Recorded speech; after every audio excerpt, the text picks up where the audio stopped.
The new bills he's pushing for are not what's causing some people in Congress to be worried about. Rather, it's the internal reforms that Speaker D have implemented that's ruffling feathers.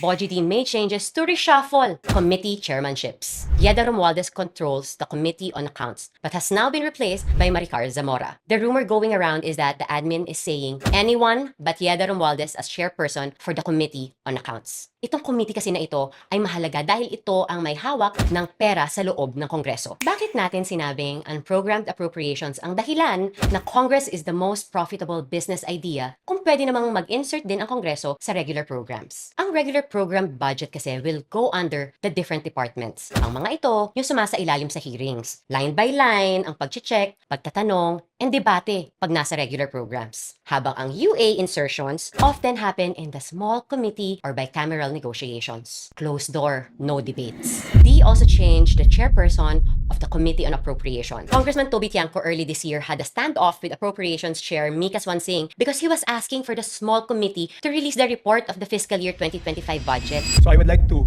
ask the chair to furnish all of the members the signed report of the small committee for 2025. Thank you very much, Representative Chanco. The request will be put under consideration and we will let you know if it's possible to... Madam Chair, why should it be put under consideration? This is of public record. This is in accordance with our rules. It should not be taken into consideration. This representation was not the appropriations chair at the time. So the person who's covering the jurisdiction of that particular document, that is a document within the purview of the 19th Congress. Given that we've now crossed over to the 20th Congress, we would need to consider that request. Madam Chair, that's not acceptable. This is public records. Ang daming violation, Madam Chair. Paano natin sila tatanungin kung paano nila ginastos yung budget nila kung hindi natin alam paano sila nabawasan at paano sila nadagdagan? We would have to look into the records. May I ask exactly what you are asking for? The small committee report of the 2025 budget. Let us just ask the COMSEC kung meron o wala. Kung meron, why was it not filed sa archives based on our rules 15 days after? So meron ba o wala?